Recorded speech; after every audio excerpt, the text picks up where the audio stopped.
Bismillahirrahmanirrahim. Assalamualaikum warahmatullahi wabarakatuh. Perkenalkan, nama saya Syarul Fikri Ramadan dari NIM 2216030025 dari Prodi Manajemen Bisnis Syariah. Di sini saya akan mempresentasikan statistik lanjutan materi saya, yaitu tutorial menganalisis regresi linear berganda plus uji asumsi klasik dengan SPSS sertai analisa datanya. Baik. Baiklah, pertama tuh kita harus punya data. Setelah itu buka aplikasi SPSS. Nah, lalu ketik variable view. Dan pada kolom name buatlah nama variabel yang ada pada data. Seperti ini, ada X1, X2, X3, X4, dan Y. Oke, ada Y. Setelah itu copy data dan salin ke SPSS pada bagian data view. Salin. Setelah itu salin ya.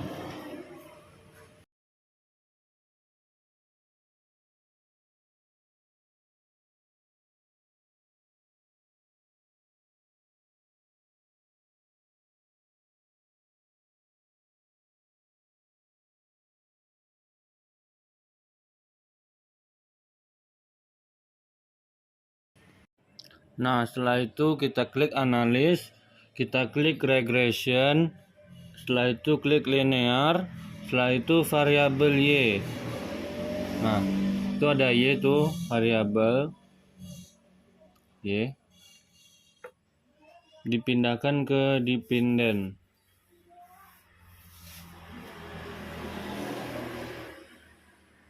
Oke, terus pindahkan ke dependent, lalu variabel X1 sampai X4 pindahkan ke independent.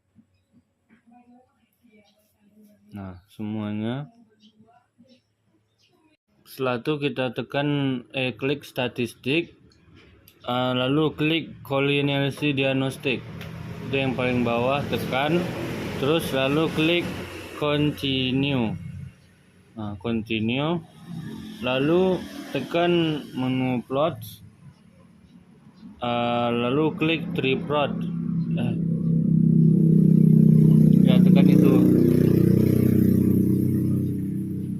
Tekan JPRED, SRSID juga. Udah ditekan RSSID. Nah, klik histogram. Oke, tekan continue lagi. Setelah itu tekan ini yang residual and standard DZ. Nah, tekan itu. Setelah itu kita continue saja. Tekan continue, masuk ke option, ambil yang US probability yang 05 itu dibulatin, sama yang removal 10. Nah, ambil yang exclude cases, continue lagi. Setelah itu kita ke style. Nah, udah masuk ke style. Nah, setelah itu akan keluar ini regression. Nah, sini udah keluar regression ini. Saya scroll ke bawah, ada ini dependent variable, yang scatter plot, ada histogram juga. Uji normalitas yang belum kita lakukan adalah ini, uji Kolmogorov atau bisa dibilang Smirnov. Kita akan memakai data ini. Setelah outputnya keluar, kita langsung uji normalitas Kolmogorov Smirnov. Nah, yang ini namanya residual. Ini namanya residual ya. Setelah itu kita masuk ke ini, analis lagi. Kita ambil yang non parametric test, ambil legacy dialogs. Lalu pilih satu sampel KS. Ini kita klik.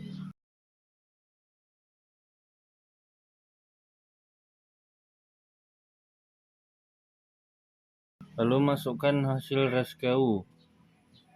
Lalu pindahkan ke variable list. Itu tinggal dipindahkan saja. Lalu klik normal. klik normal. Setelah itu akan muncul outletnya.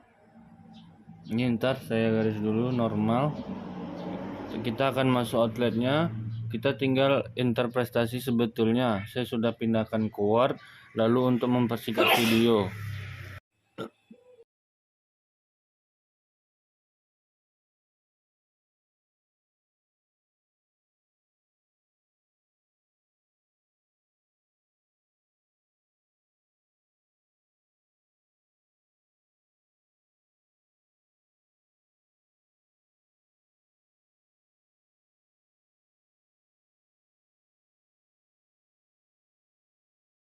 oke, di sini kita udah masuk ke pembahasan masing-masing uji analisis.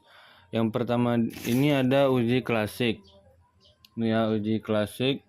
Bagiannya uji normalitas data. Uji normalitas data ini bertujuan untuk menguji apakah dalam model regresi variabel residu memiliki distribusi normal. Pada uji ini kita mendapatkan datanya itu satu sampel, yaitu Kolmogorov-Smirnov. Jika nilai Sim-Sliman-nya ada 0,2 dan lebih besar dari 0,05, maka data berdistribusi normal. Jika data Sim-Sliman kurang dari 0,05, maka data tidak berdistribusi normal. Berdasarkan uji coba didapat nilai signifikansi sebesar 0,20 lebih besar 0,05 dapat disimpulkan data berdistribusi normal.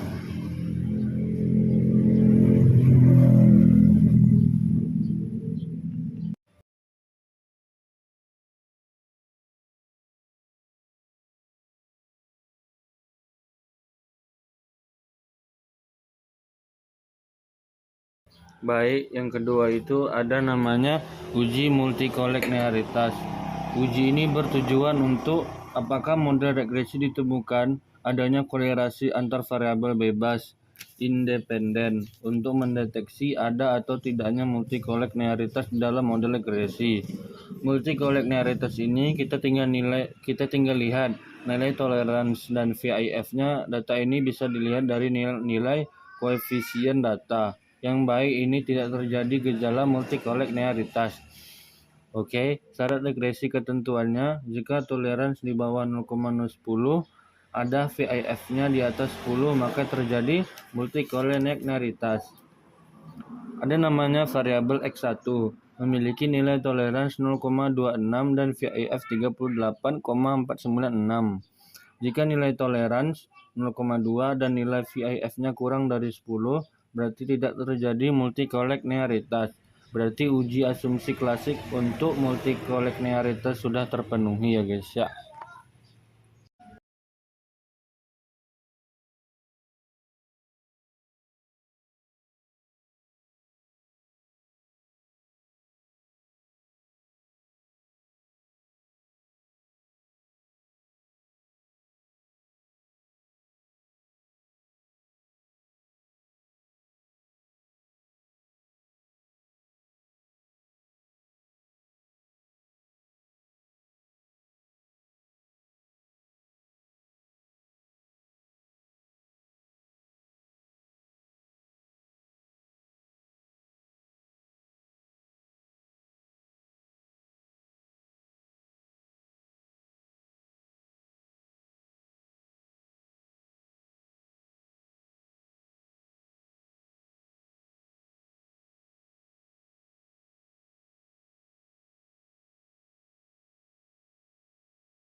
Nah, selanjutnya kita bahas uji heteroskedasitas.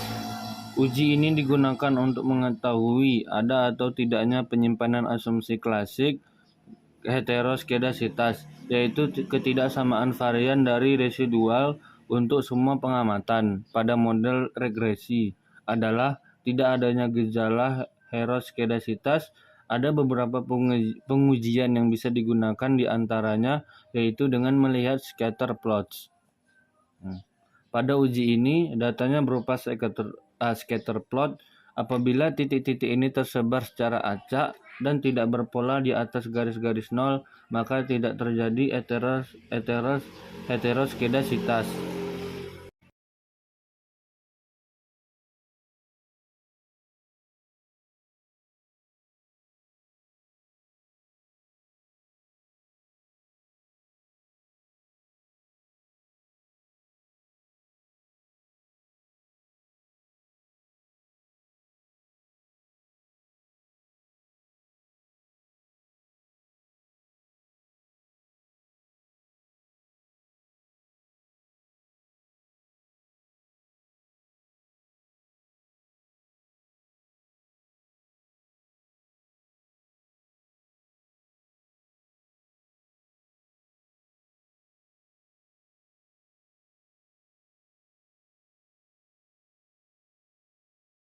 Oke, kita masuk ke analisis data.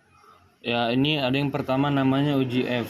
UGF itu berupa data ANOVA. Ketentuannya ialah jika mulai SIG lebih kecil daripada 0,05 maka berpengaruh. Kalau lebih besar maka tidak berpengaruh. Dilihat dari mulai SIG di sini 0,0 lebih kecil daripada 0,05.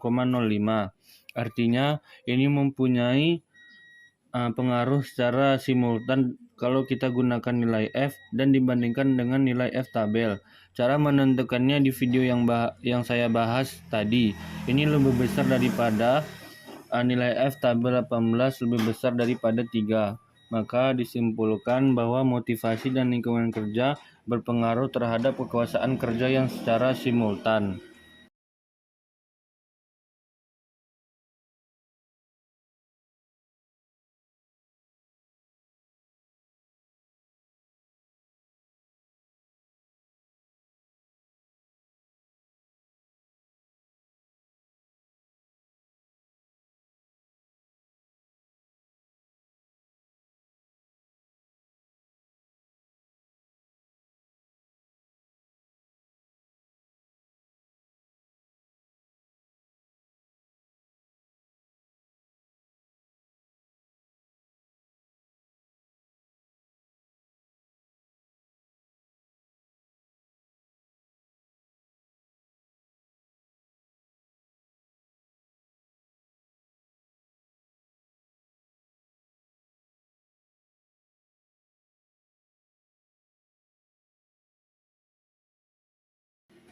Baik, kemudian secara parsial. Secara parsial ini terpisah selama masing-masing variabel. Bagaimana kita lihat ke tabel koefisien, kalau dilihat dari SIG nilai X1 lebih besar daripada 0,05, berarti ini tidak berpengaruh terhadap Y. Dan dapat juga kita lihat dari T hitung dan T tabel. Jika T hitung lebih kecil dari T tabel, makanya kriteria tidak berpengaruh terhadap Y.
Berarti kesimpulannya adalah motivasi itu berpengaruh terhadap kepuasan.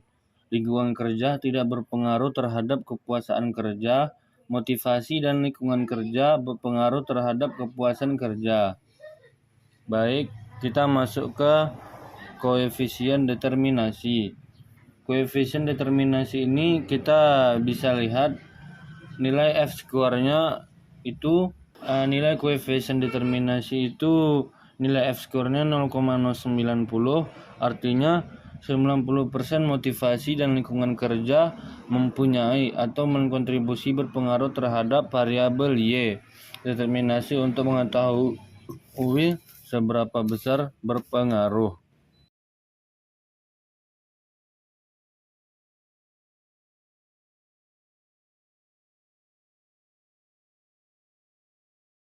Selanjutnya persamaan regresi.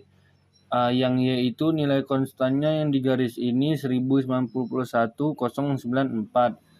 sama dengan 1091,094 tambah 0,379 14x1 tambah 0,20828 x3 tambah 0,14069 kali 4. Dan ini adalah persamaan regresi yang kita bangun. Baik, itu saja teman-teman cara melakukan uji regresi beranda sekaligus beranda sesuai klasik.